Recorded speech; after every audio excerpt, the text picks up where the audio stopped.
We're going live. We are live.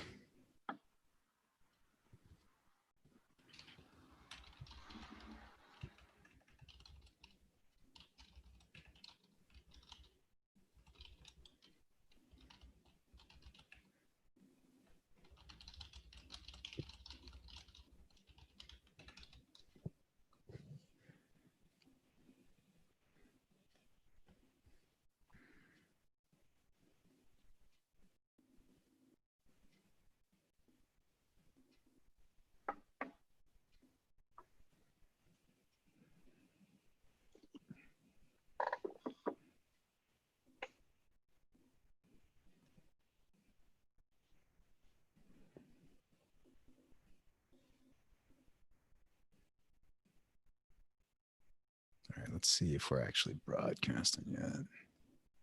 Yeah, some good elevator music on the back end. Oh, I can set that up.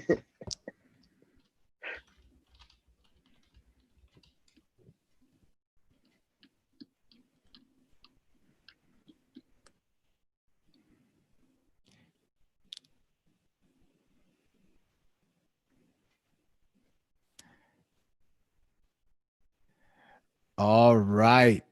We got, folks, this is Rajiv Srinivasan. We got some playbacks coming in. We really appreciate you joining. We're just going to get set up here for about 1.5 to 2 minutes. Let people log in, get set up. Go ahead and vote for your favorite book on that screen of what we could read next. Really excited to get your thoughts and see where we want to take this in the month of September. So go ahead and vote for your favorite book. We got Untamed by Glennon Doyle, Whatever It Takes by Paul Tough, about Jeff Canada's mission to bring the Harlem Children's Zone up and help that community. And then, of course, Isabel Wilkerson, Cast, an amazing and highly regarded book coming out here this month and has gotten a very, very good review. So excited to continue.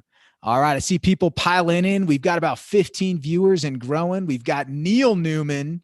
I know that name. And I got Al Chase. Thank you so much, sir, for rejoining us. Lisa Bossars, we're so grateful to have you back. I believe that librarian in the community of Baltimore where the story takes place, so fired up. Laura Keast, thank you so much for making time.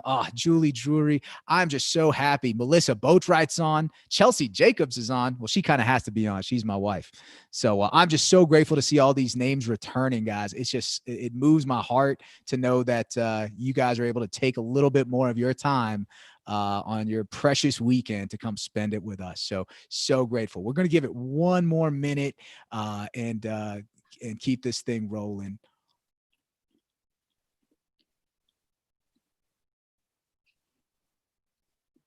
All right. I'm seeing we got 1, 2, 3, 4 votes for Cast. Got a couple for Untamed.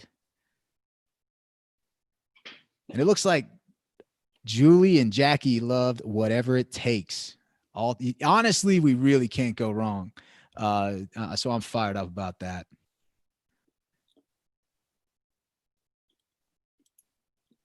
All right, folks, this is Rajiv Srinivasan. We're going to go ahead and kick off here. Everybody, welcome to the 99 Pages Book Club. Again, I'm Rajiv Srinivasan, your moderator. We're broadcasting from South Lake Tahoe, the reading capital of the world.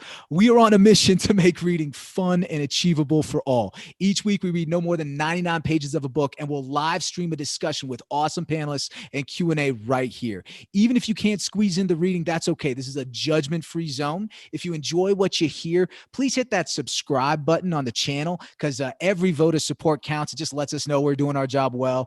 And please also follow us on Instagram or on LinkedIn at 99 Pages Club. Let us know how we did and how we can make this more fun and engaging for you.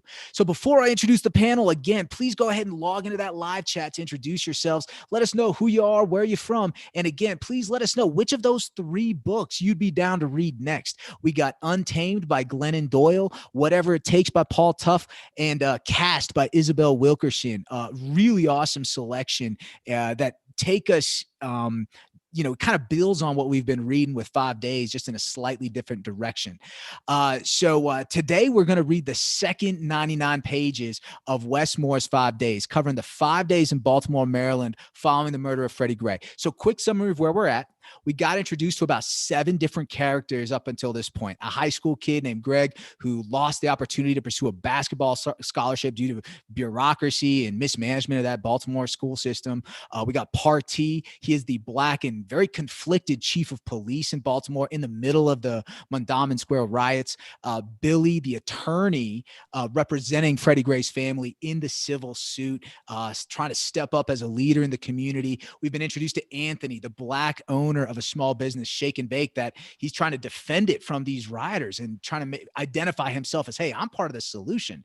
We got introduced to Tawanda, who 2 years prior to Freddie Gray lost her brother in a police brutality incident and felt completely unheard. And she's thrown herself at this effort behind Freddie Gray. And, we also learn of Jenny, the public defender, who's responsible for corralling the legal proceedings for all of these kids. And I think during this section, what we learned was we also see a lot of violent and regular interactions with the police. We're going to talk about, when Tawanda saw her brother and saw boot stamps on his body, and just the way Greg described getting thrown up against brick walls when he's just trying to catch the bus. And we also see local merchants fall victim to rioters and the legal system becoming overwhelmed with child protesters to the point where they suspend habeas corpus. It was a really interesting couple of reads. So with that, I'd like to just dive in and start introducing our panelists. Very first, I'm going to go ahead and spotlight my boy Cal Walters. Hey, Cal. Cal is the Chief of Justice for the 82nd Airborne Division out of Fort Bragg, North Carolina, a extremely prestigious position that he holds. We're so proud of him. Cal and I met at West Point, and he's also the host of the Intentional Living and Leadership podcast, which I highly encourage you to check out when you get a chance. I'd also like to highlight Stesha Doku. Stesha is an anesthesiologist also in North Carolina, went to Harvard, Stanford for her training, Duke University. I've known Stesha for a long time. One thing I didn't mention about Stesha last time is she is a bomb graphic designer. When you get a chance, go to SteshaDoku.com, check out her stuff. It is incredible. It'll be like, why are you a doctor? Like, you should be doing this for a living. Next, I want to highlight Jackie Neumann. Jackie has been one of my lifelong friends, also incredibly accomplished person, but has dedicated her life to a public service career, solving the education and opportunity gaps in our country. And I'm just so thrilled to have her join us and be a part of this discussion. And oh, by the way, she was a Baltimore public school teacher. And what I learned today was she was the top Baltimore public school teacher her first year. Or is that right, Jackie? What's the right way to describe it? I was named an Outstanding Teacher of the Year by Baltimore. Outstanding Teacher of the Year. Yo, that's a big deal, right? That's a big deal. We're allowed we're about allowed to brag. I also want to make sure we introduce Bobby Merriweather, another Army officer from a rough part of Philadelphia. And, Bobby holds a special place in my heart, not only because of how he used the Army and just his sheer force of will to now, lead an amazing life as a cybersecurity consultant for Palo Alto Networks. He's really transformed his life.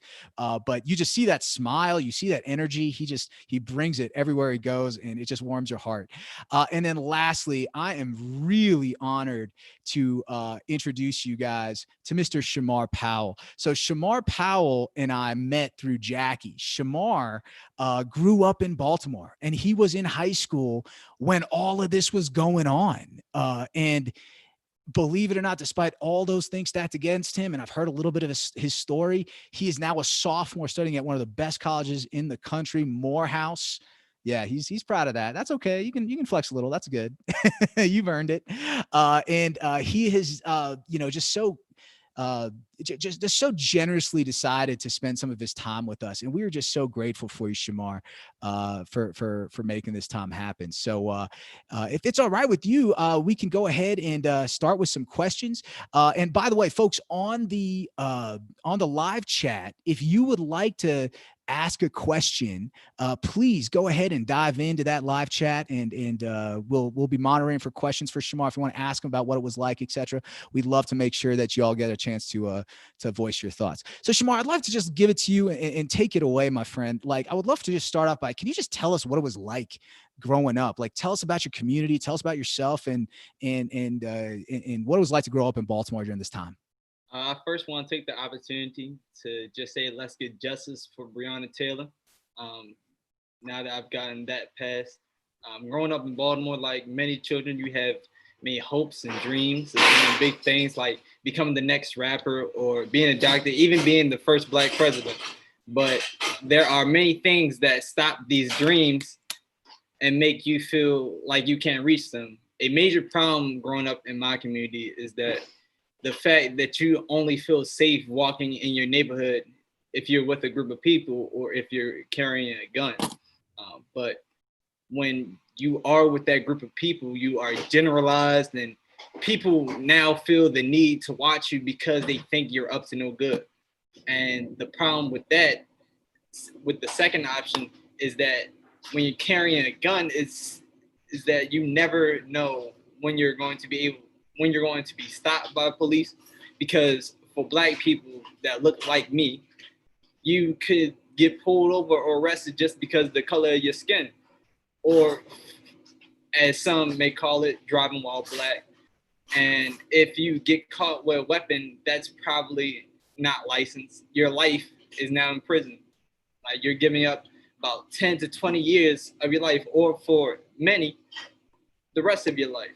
Also, there's a crab in the barrel mentality in my city that has you question whether you are good enough to even make it. And if you're that person, or if you have that much talent in order to make it out your city, which is why a lot of people from Baltimore have either gotten shot. For example, Lil Scooter, he was, if you guys don't know, Baltimore music isn't the most popular. It's not the top of the food chain, but for us, it's a acquired taste, and we love it. And one of our top rappers that was coming out of our city, he was having meetings with Meek Mill, P. Diddy, some of the biggest names out here. And right before he was able to really get out of the city and get out of that crab in a barrel, he was shot down. And people like him are not able to have opportunities, which make it hard for other kids to even dream of having opportunities like that. Even with myself, I've done a lot with my life so far, but even the idea of being able to get out of Baltimore still seems a bit of a far-fetched goal. Wow, Shemar, thank you for sharing that, man, right out the gate. Very powerful. I want to actually just ask you one question from the live chat from Lisa Bossarge, who actually is from Baltimore. She asked, which neighborhood are you from specifically? She's from Baltimore, so you know. I'm from over east, by Bel Air Road. Bel Air Road? Yeah. I think we heard that in the story in 5 days too. So right in the mix of this. Okay, just coming out the gate, Shemar, could you tell me, have you ever had any negative experiences with law enforcement yourself in Baltimore? And what was that experience like? How's it affected you? We're reading a book right now about law enforcement and their interaction with the Black community in Baltimore. And I would love to hear if you've had any experiences, and maybe you could share a little bit of that with us. Yes, when I was in Ocean City, me and a couple of my friends were out and got into a physical altercation with some guys that were harassing the girls we were with. We didn't go down there looking for any type of trouble or nothing. We were just a couple of kids just trying to enjoy ourselves and get out and just take a breather. Anyways, after the fight, the guys ran to the police, even though they started the fight. Before being able to even explain our story or even say what happened, 10 officers came around us and started surrounding us as if they were about to arrest us or do something to us. So we had our guard up. The officers started yelling at us, and we're being very disrespectful in not only what they were saying, but also like their body language. At some point, we had to just give up with actually trying to get justice for what just happened. So we decided to walk away. And during the fight, I took my watch and I put it on my knuckles because there was more guys than there was of us. And when we were walking away, I threw my watch down out of anger and 3 officers came around me and they put me on the ground. And the first thing that came out my mouth was, I have asthma. I was scared. I really had the thought that like, that was my last time breathing. That was my last time seeing the beach. That was the last time me being able to see my brother. I was scared for my life. My life quickly flashed before my eyes. Every day we see an officer or officers using unnecessary force when making an arrest. I didn't want that to be me, or I didn't want my mother to be put in that unnecessary predicament. Like I was saying, the officers made an unlawful arrest. They arrested me while also being rude and having absolutely no empathy of what I had going on, what actually happened during the altercation or what caused the altercation. And while I was getting arrested, when I looked up, there were some individuals that were not my complexion or was not my race that were trying to tell these officers, let him go, like he did nothing wrong. There was even some workers that came out of the shop that I threw my watch down and hit their wall, was like, let him go. Like he's literally here enjoying himself and you guys are bothering him for what? And it was just mind-boggling. And I honestly respected the police before this. And I understand that there are some bad apples in the police field. But like Chris Rock once said, there are many jobs that you just cannot have bad apples. Oh yeah, just like pilots. I cannot go to an airline and you tell me, oh, we have a couple bad apples. Some of our pilots are horrible at flying planes, but we still have them carrying over 20 to 50 people. Shemar, that's actually a really funny analogy. I gotta say, right? I'd love to just open it up to the rest of the panel, Stesha, Cal, Jackie, Bobby, to give you an opportunity to ask Shemar some questions. Hope you don't mind, Shemar. I know I had a couple more planned, but you're just giving us a lot of amazing things. I want to get the panel's ideas here. Yeah, I had a quick question for Shemar. So my parents are I'm first generation. My parents are actually from Ghana. So they came here in the late 70s. Like I'm the first person who's grown up here. And so some of the messages that I sort of see in the book about things that Black men have to do to sort of avoid police or to not get noticed by police were not things that I necessarily heard, growing up, because my parents just didn't have those messages. Were there things that you remember people telling you when you were young about like how you sort of had to approach your life or what you had to do in certain parts of, the city? Or I don't know, there might be a million examples that you might have, but I wonder if you could share some of that with us about how you may have had to learn about being a Black person in this country. You go outside, you see the police, you walk the other way. If an officer asks you to step to the side, you ask for your parents. When you see a group of people, you keep your head down. If you're with an adult and there's an officer, keep your head down. If the officer is not talking to you, do not say nothing. Even if they are talking to you, make sure you are very careful at what you say, because that can be your life. My father has always taught me, this has been his number one rule. You got 2 strikes as a Black man. You're Black and you're a Black man. Don't get a 3rd strike. Powerful. Thank you for sharing that with us. Shemar, I'm curious. First of all, thank you for sharing those stories. And I can't imagine what it would feel like or be like to think that this might be your last encounter.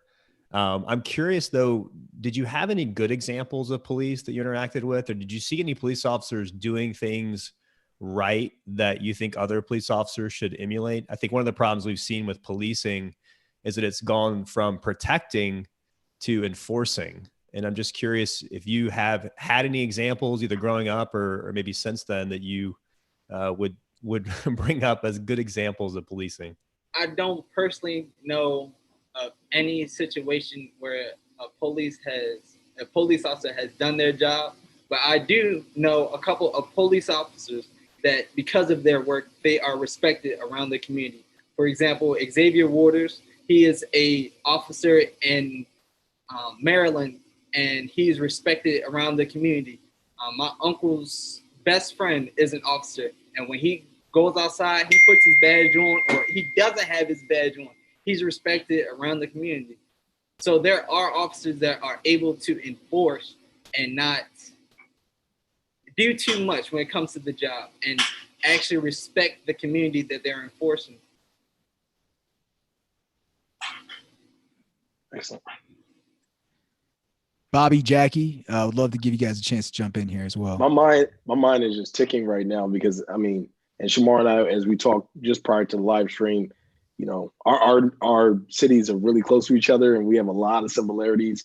I definitely resonated with you in terms of, you know, growing up and walking in the streets and making sure that you have protection with you. And then having that duality of, okay, I'm protected by people in the streets, but I might not be protected by law enforcement because they might not understand why I have to feel like I have to protect myself at 15, 16, 17 years old. So it hit a special place in my heart because I'm thankful that, you know, you've made it to where you are and I can see the trajectory you're going.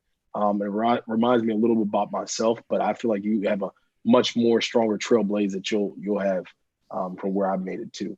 I do want to add to some of those rules that we had growing up, you know, in terms of the hat piece as well. When you're riding a car, don't have your car your seat leaned all the way back with your hat cocked to the side. Have your hat on straight. When you're wearing a hat, don't have a do-rag going under it. And I broke all these rules and until I started getting pulled over every weekend and harassed. These things didn't fizzle out, but no hoods, whether it's raining. No hoods. When you're walking, driving, anything. Yep. We can go all day with these rules. Like I promise you, there needs to be a book full of rules of what not to do as a Black man or Black woman in this country, because there are so many things that can either end your life or have you incarcerated, and you think that you're just going about your day. Exactly. And the good thing about this kind of a forum is we get to kind of produce that for everybody else's purview that have not experienced that. So they do understand. And maybe that understanding, as we talked about before, ignorance is just a lack of asking the right question. That understanding could permeate throughout everybody so we can have a better posture. But I can't call off any officers top of mind, but I've seen instances where officers come to our neighborhood or neighborhoods like mine and they play basketball with everybody. I've even, as an infantry officer in foreign countries in the combat zone where we're getting shot at every day, blown up every day, experience rocket attacks every day. And you're going out to these villages where you know that stuff happens in. We take off our body armor and we build relationships with, you know, certain groups of people and play volleyball with them because it's all about hearts and minds. And until we have that equal understanding and we have that level playing, I think we'll continue to have these problems. But I just want to drop that out there. Not really a question, Rajiv, but I appreciate you being on here, Shemar.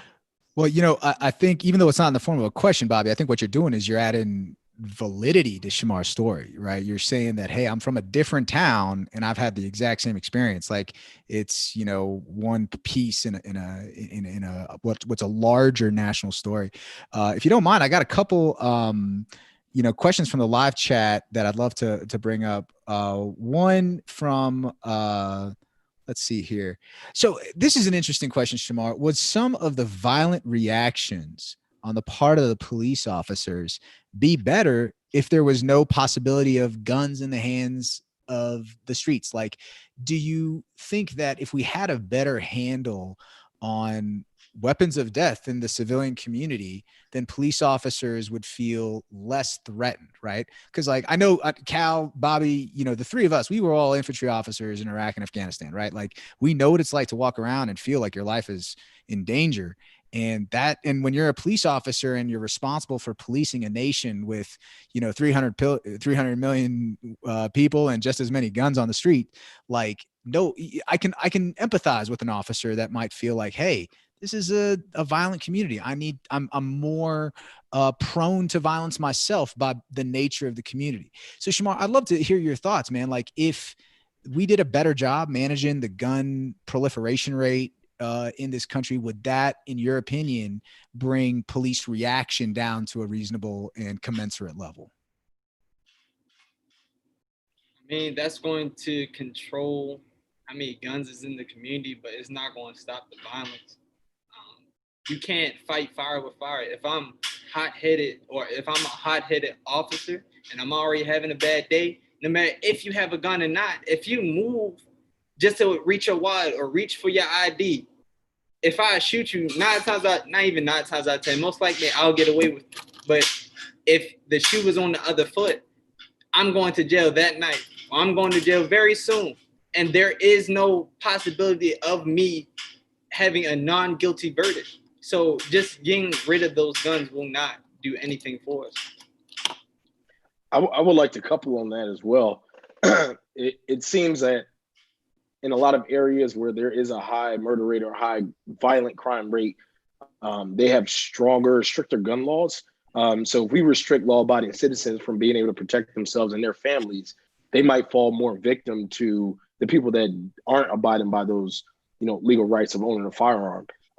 And in those areas, you might have police officers that are on more high alert, thinking that everybody is that particular vision of what they have in mind as a criminal they're going to encounter, but they might come across somebody like a Shemar or like myself that, if we were carrying, we were trying to protect ourselves, but most of the time we're probably not carrying. We just have a trajectory vision of going to Moorehouse or going to West Point. We just really want to get out of our particular situation to help out our family and our communities. I just would like to put that out there for whatever the discussion could carry on with. And I also I just wanted to put this out there as well. There's a small percentage of people that use their guns for a negative reason, if that makes sense. Most people that have a weapon in the Black community are using that to either protect themselves or protect their family.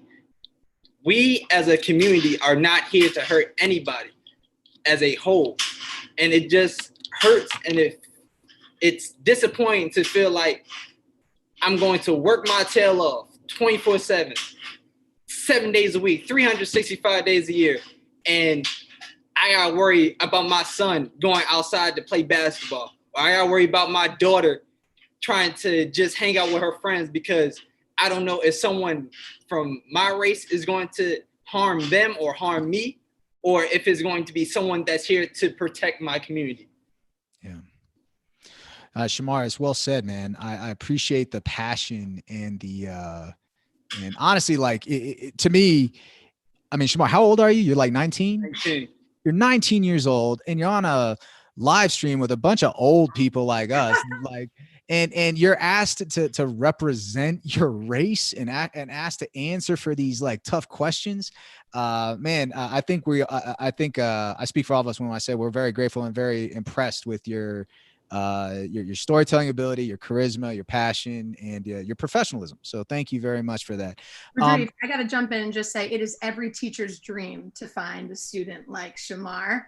And so I could die a happy woman as a teacher tomorrow because I met Shemar. He's had more of an impact on me than I've had on him. Shemar, I did have one question that I did want to shout your way. A lot of people talk about getting out, if you come from cities with a lot of poverty or violence like Baltimore. For you personally, I mean, I love Baltimore. Could you, and pre-pandemic, you were in Atlanta at the Moorehouse College. Could you stay in Baltimore and still be successful? Do you think there's opportunity for you in Baltimore? What are your hopes and dreams? Absolutely. No matter what, money is green. Like you're gonna find money anywhere. But it's just the fact of like you feeling safe and you feeling just very happy at where you are. I hate to say it, but it's hard to be happy in a place that you just don't feel safe and that you've grown up not feeling safe. Like there's many very safe neighborhoods or safer neighborhoods in Baltimore City or in Baltimore in general, or even in Maryland. But it's just like, if you grow up in an abusive household, for example, if you grow up in an abusive household, why would you want to stay in that abusive household? Even if the abuse is gone, it's more of a spiritual thing. Like, I don't want to be connected with that. I want to put things past me. Well said. Hey guys, if you don't mind, I'd love to, we've got some great commentary coming in from the chat. If you guys don't mind, I'd love to just kind of read some of those comments. Lisa tells us that I think the reactions of police are built into the culture. The weapons aren't really the factor. It's the culture of policing in this country. It's part of the historic racism in towards these communities. And I think that she hits on something very, very reasonable to discuss, and we'll get to it in a second. Alan Chase says many police officers are trained to view their time in the community as an adversarial situation rather than one of protecting citizens. He actually also notes that he spent one day with the author of Generation Kill as he trained police officers in New England, which sourced that problem, where he got to see that problem firsthand. Lisa asks Jackie, do you feel guilty that you have to leave the community to grow? I think that is such a beautiful question, Jackie, because you left Baltimore to go to Stanford Graduate School of Business, like a big deal. And you went to work at the Gates Foundation after that. And we're so grateful that you came back to Baltimore, Jackie. But how did that make you feel, thinking that hey, there's, my path up is really mandates a path out? One, it just makes me feel super privileged that I have the ability to pursue education. So economic mobility, social mobility, because of the skin I was born with, the zip code I was in, I'm able to go to those places. But I also think there's tons of opportunity in Baltimore. I'm a proud alumni of Johns Hopkins University in Baltimore, Maryland. So I don't think you have to leave Baltimore in order to grow. I'm not in Baltimore right now just because of my husband's job. But we are both very excited to get back east and to Baltimore as soon as Neil can get hired by Johns Hopkins, because he's a doctor. Yeah. Well, then you're not going to be in California then, Jackie. So we're going to have to sabotage that plan somehow. So just tell Neil to watch it. All right. We'll just give her an Eagles jersey. Oh, we could send her there too, right? I actually, Stesha and Jackie, I'd like to direct this question to you. And I had emailed the team about this earlier, but when I was reading, and it dovetails off of Lisa and what she brought about, the culture of policing in this country. And when I read these narratives of Tawanda's brother finding the boot prints on his body, or when Greg, he's running to catch the bus and this police officer violently throws him up against the wall. And, when he tries to just kind of get a little bit, the police officer says to him, I effing dare you, or something like that. This vulgar behavior. I was less offended as an American or even a minority. I was more offended as a man. Men don't behave that way. Strong men that don't behave that way. And it felt like I was reading something like toxic masculinity, back when that, infamous Gillette commercial came out. We talked about how we raise boys, how we raise men. And, I not to, dilute it too much, but I'm just curious, is these violent expressions don't feel normal. And I'm just curious if we should be talking about more the male disposition in American society. And I'm just curious to the panel if anyone has any reaction to that. Rajiv, do you mind just clarifying what you mean by toxic masculinity for everybody? Yeah, that is a great point, and thank you for pushing me on that. What I mean by toxic masculinity, and I think more generically, is the cultural norms, particularly in American society, where we teach boys to grow up with that it's acceptable to react with aggression, with anger, in pursuit of sort of that triumphant masculine win, right? And sometimes it manifests itself as adults in misogyny. I think we talked a lot about it with the Me Too movement.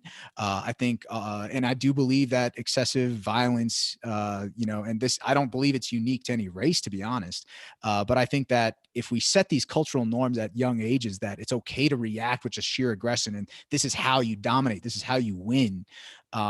It feels like just kind of a distorted view of masculinity in this country. And that's something that, I've kind of been a little sensitive to. And yeah, I'm just curious if anyone else has observed something like that. I think three of the most, dangerous or upsetting words you could tell a young boy is, be a man. If what you're saying is toughen up, men aren't vulnerable, men don't share their feelings. And so I'm curious for Shemar, I know I'm throwing it back at you, but do you feel like just your upbringing, the educational system, did it encourage this type of aggressiveness, or do you think that there was space to share feelings and connect and things that might not be as aggressive? No, for me, it was definitely, if you cry, you're being a girl. If you're showing emotion, you're being soft. I was definitely called soft as a child. I was just one of those people that didn't really care. I enjoyed the idea of being myself or being different, because only average people are born. If you're not born, if you're not average, then you're fun. And for me, I understand both parts, if I'm being honest. I understand because with everyone's upbringing and historically, the man has to be the protector, and that job, for some odd reason, puts you in the same category of not having emotion. How that correlates, I don't understand. I don't know why, but I still see how you need both emotion and not to show too much emotion, because showing too much emotion can come off as vulnerable, and that it's okay to be vulnerable around your people. And when I say your people, I mean like your family, your loved ones, even a stranger to an extent. But what needs to be clarified is, when is it okay to be vulnerable? When is it okay for me to cry? When is it okay for me to show my emotion? And how do I show these emotions without coming off as broken or hurt? Shemar, did you have a male role model growing up? Many. What did they model that well for you? It was more of a self-taught. Okay. Yeah. That's You know, awesome. it's just so interesting, guys. And Cal and Bobby, you know, what kept on, like when I was, you know, when we were serving, I mean, we all know those characters that just, you know, just took it a little too far, you know, got a little too aggressive, and you didn't feel like sometimes their behavior was purely rooted in like cognition and training. I think we've all seen that in the military. Like we just, and to me, it feels very similar to what I'm reading in these pages. And yeah, it's very sad. I wish there was a way that, as a part of, you know, fixing the police brutality movement. Honestly, I think there's a lot of allegories to the Me Too movement. I think that it's on a lot of the men in the world, particularly at our age, that are, you know, starting to have young children and setting a standard for what masculinity means in the next decade. I think that's something that's definitely going to be. And Shemar, that's on you too, but just you're sorry, just because I pulled out Cal and Bobby, that's you too. I want I want to bring out and you know, Cal, there's a couple things I before I go back to the panel, the chat questions, you know, I want to make sure we take every ounce of your legal mind here. It's a very, very, very successful legal mind, and we're so blessed to have you on this call. So I want to make sure that we milk it. So a couple questions here. First and foremost, I'd love to get your thoughts on Billy, the plaintiff's attorney. And thank you for correcting me that he was not a prosecuting attorney. He's a plaintiff's attorney. That was one thing I needed to get some clarity on. But we saw him compelled to like get up on stage at Freddie's funeral, right? And he recited a Bible verse, and you could really see him try and like lead that community, or try and step up and reassure people that, hey, I got this. I'm the lawyer here. I'm going to, you know, represent this community. Can you talk to us a little bit, and if you wouldn't mind also explaining like the context, like this is, I believe, a civil suit, and can you talk a little bit about the role of the plaintiff's attorney and what that mission is for that gentleman? Yeah. So last week we talked a little bit about the high burden in a criminal suit beyond a reasonable doubt. In a civil suit, the burden is a lot lower. It's preponderance of the evidence. So it's a little bit more than 50% to win a civil suit. You know, think of O.J. Simpson, right? Where he was not convicted, but the family was able to win a civil suit against him for a lot of money. I mean, in a civil suit, you can have damages for a significant amount of money, punitive damages in some cases. But Billy's an interesting character. For those that haven't read the book, the scene that Rajiv's describing, Billy is at this scene and the family's there, and he gets up and he describes, I think he was just off the cuff going to talk about the history of policing, but then he gives a speech for about 45 minutes, just going from the beginning of the police force in the United States up until today. And I think it just shows why Billy's such a great attorney and why the family was so excited to get him to represent them, because he's just great at telling a story. And I think the best attorneys are really good at telling a story. I thought it was also interesting when you see Billy, he's telling this incredible story, he's moving the audience, and then who has to follow Billy but Freddie's father, or the representative of the family? I think its name is Rick. And Rick gets up there and he says, "I'm not a politician. I'm just someone who lost a dear family member." And I think from my experience as a prosecutor, that's sometimes the difficulty is, on the one hand, you're trying to get justice. And when you have a victim involved, it's never going to be perfect. Because what does Freddie's family want more than anything? They want Freddie back. They want this never to have happened to Freddie. But the prosecutor, the government, this great attorney, Billy, no matter how much money he gets for the family, and I think he did eventually, or I think the town did eventually give, I think $6.4 million, but they're never going to bring Freddie back. And I think as we have this discussion, it just highlights that we're talking about imperfect solutions in an imperfect system. But yeah, Billy's an incredible attorney, but he's trying to do his best in a system that ultimately is never going to be able to get that family what they really want.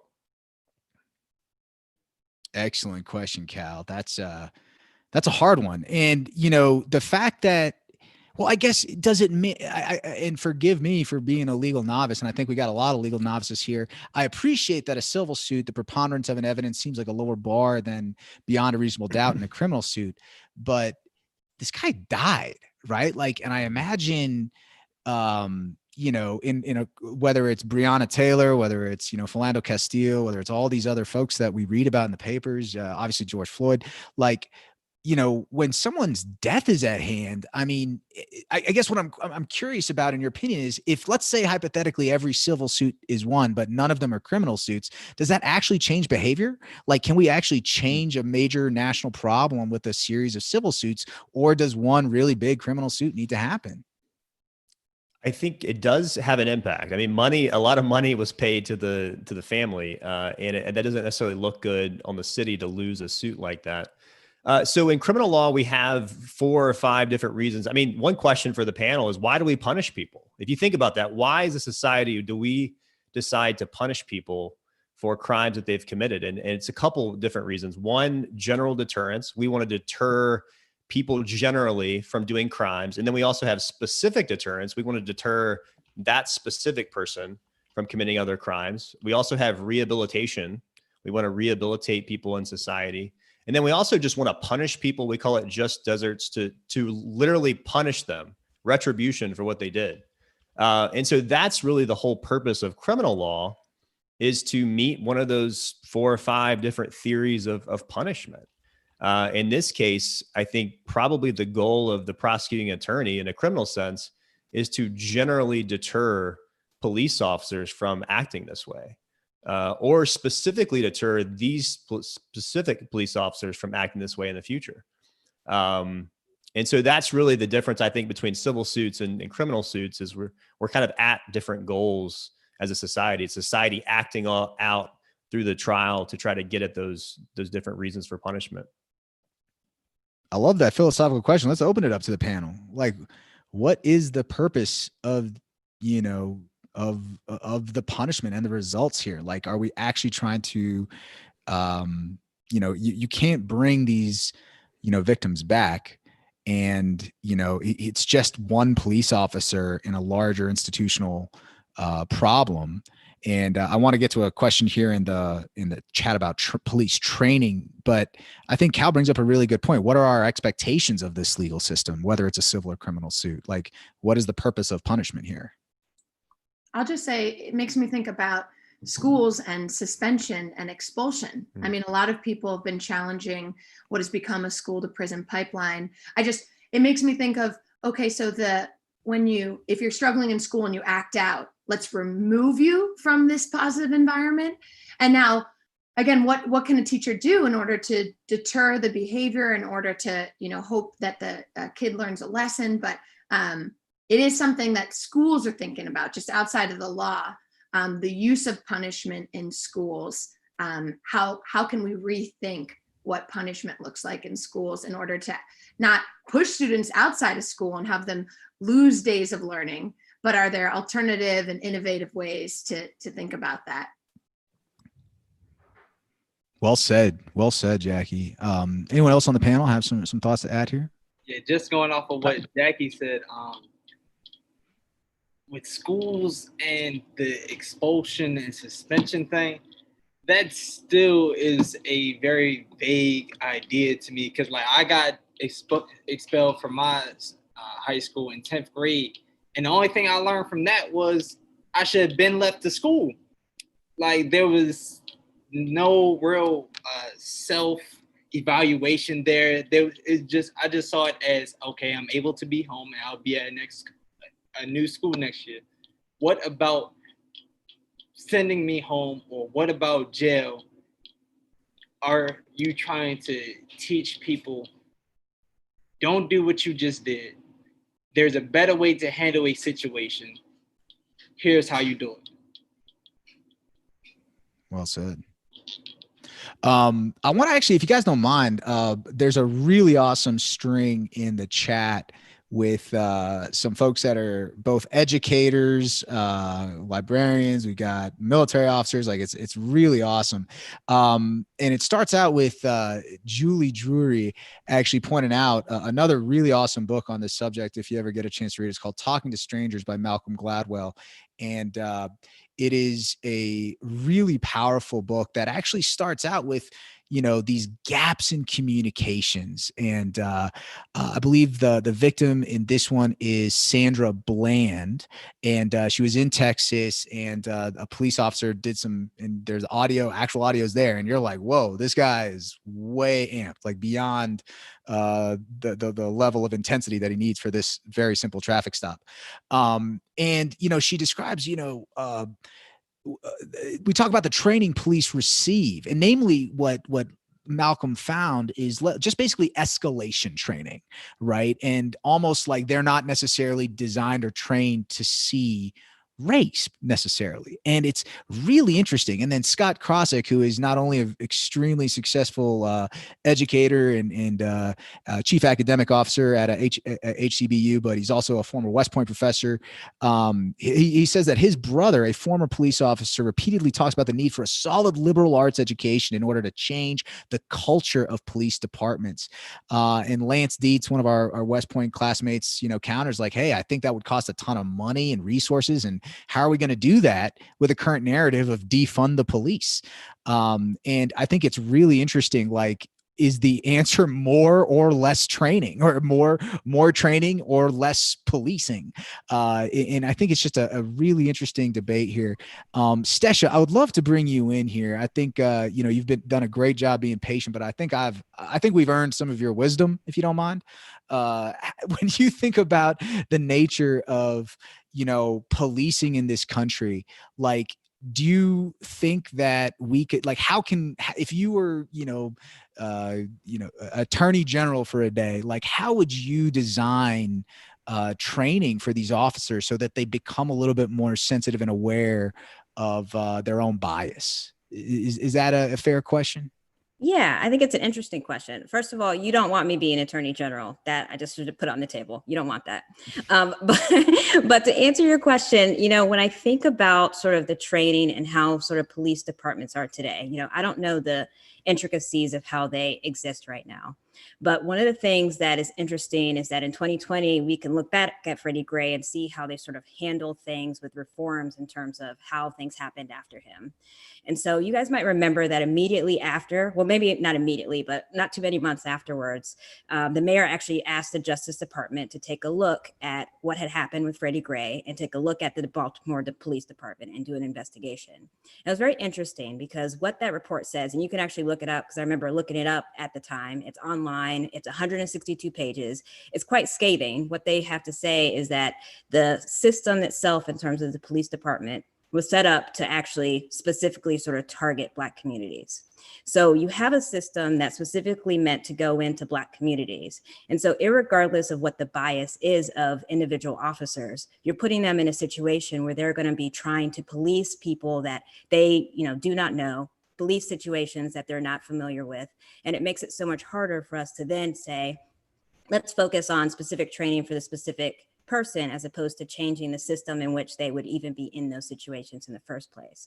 I know that someone in the chat had been asking a little bit about, the racial disparities and the Black communities. And I just think that if we look at how policing is structured, even to begin with, and where they're supposed to go and what sort of things they should respond to, maybe that will be a better solution than focusing on individuals. I do think that, there needs to be a level of empathy for all of these officers who are working. And maybe you guys, Rajiv, Cal, Bobby, you guys have military training. Maybe there are anecdotes that you have from ways in which you have, tackled toxic masculinity with your individual officers and with your groups that might be applied to police officers. We know that a lot of police officers do come from military trainings to begin with. So maybe there's a little bit of parallel there.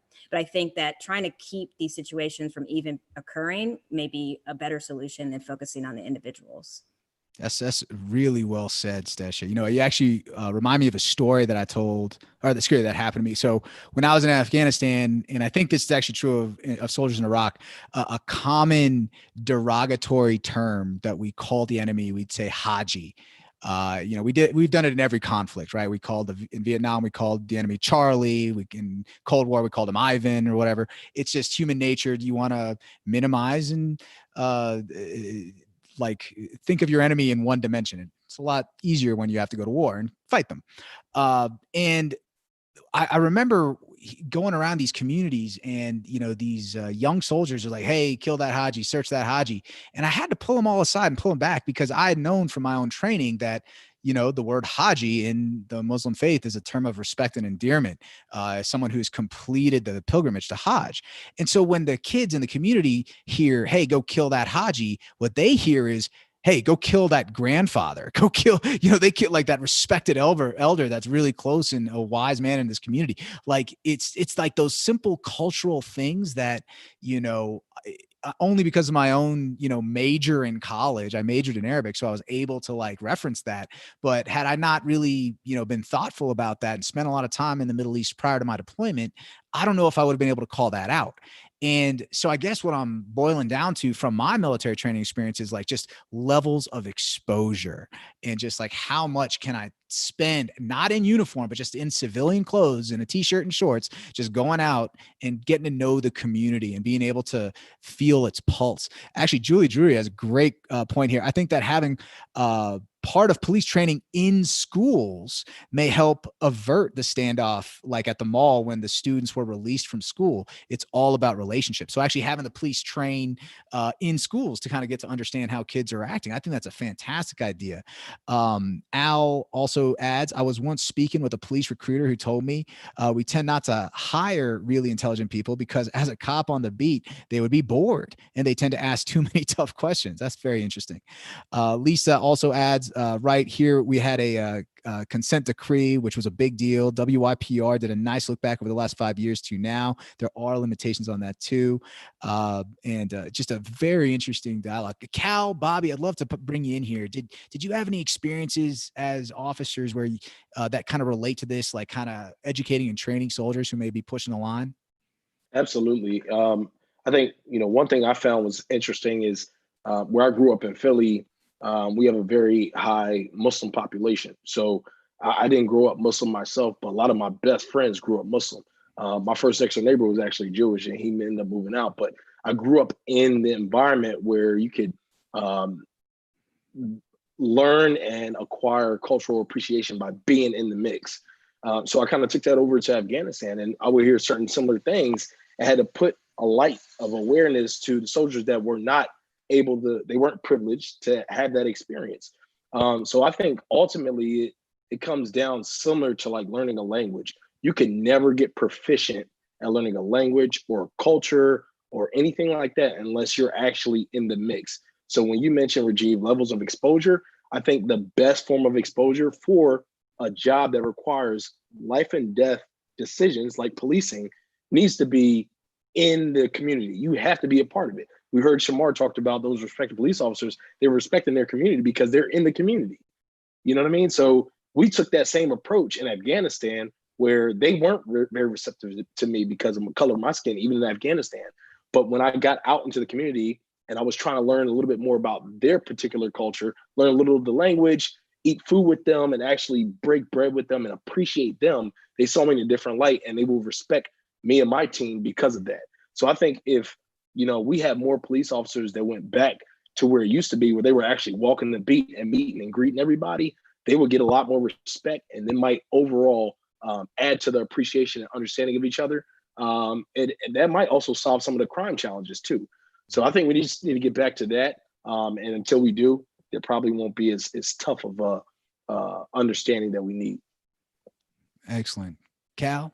Yeah, I think Bobby's spot on right there. It's hard to hate up close. It's hard. And it's also, I think when you're up close and you're in the community, I think Bobby said it earlier, winning the hearts and minds, I think your fear levels go down too.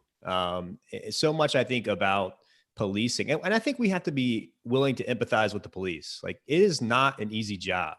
I do think that if you're a police officer, I can imagine like you want to go home at night, right? And so there is that aspect of it too. But I think as leaders of the police, and I've never been a leader of police, but I've been a leader of soldiers in combat, mindset is so critical. It's speaking to that fear. Look, it's okay. Like, fear is not something that if you have it, it doesn't mean you're doing something wrong. It just means that is part of the job. But let's talk about what you do with that fear. Let's talk about escalation of force. We all trained in Iraq and Afghanistan about what literally, let's go to what do you do when you see something that you think might be a threat? It's not like shoot right away. I mean, sometime it might be, but at that point, you've what we call positively identified the target. There's an escalation of force that you do, and you train that over and over and over again to where you're so comfortable doing it. It's just like riding a bike. So I think a lot of that goes into it, but I also think, all of this is just great discussions, but we have to bring people together. This whole us versus them thing, of course, that's human nature, as you already talked about, Rajiv, but the more we can bring people together, the better. Maybe we can actually start solving some of these problems. Well said, Cal. Oh man. You know what's funny? I think between Jackie, myself, Bobby, we all took very interesting notes, and we all have very, very good quotes from you, Cal. I love it, man. It is hard to hate up close. That's one of my favorites. Guys, we're towards the end. I'm going to give one last question out to the panel, and it's going to go to Dr. Neil Neumann. Shemar, what are some of the most exciting ideas that you're learning at Morehouse? And do you see yourself coming back to Baltimore to enrich your community after college, or do you have other plans? I don't see myself spending another 4 years or 2 years in school. That's just not it. I'm here to get my 4-year education and leave, take all my experiences and go. But it's more so just the atmosphere that really sticks with me when it comes to Morehouse. Of course, the education is beautiful. It's enlightening, but just the idea of being around people just like you that look exactly like you, going after different goals and most succeeding, and they're pushing you to be as great as them, or if you're not going to be as great, you're going to be great. No, nevertheless, it's just a great atmosphere to be around. Excellent. Bobby, Shemar, I want to ask you one last question before we let you go here, and then I'm going to close us out here. I want to have a question from the skeptics out there, right? People who don't understand, because poverty and education gaps exist across all races, right? White, Hispanic, Asian, Native American, there's poverty, education gaps across all races. And I guess a skeptic in a lot of us says, hey, Why is it necessary to apply a racial lens here to these issues? Could we more effectively address these problems just by increasing the number of stakeholders across multiple races and really just get zeroed in on education, get zeroed in on poverty? Like, why is it critical to, why at all is it necessary to have this discussion in the context of race? So, how can I start this? All races have their different issues when it comes to living life, but there are many issues that minorities deal with that others do not. But it's Black people that have dealt with this inequality for over 500 years. To be clear, all lives do matter, but right now it's Black people that are being mostly targeted and that are hurting the worst. But for those that may seem to respond, all lives matter. When someone says Black Lives Matter, it's an example of like if a father has two children, he shows them both love and attention and nourishment, but one son breaks his arm. Now the son has to help his son because that's his job. But the other son starts to complain because he's not getting the attention that the other son that has a broken arm is getting. What I'm saying is other minorities, they have their different pain. They might have a couple bruises. They might even have a fractured wrist, but their arm is not broken. We have the most serious and the most deeply rooted issues right now.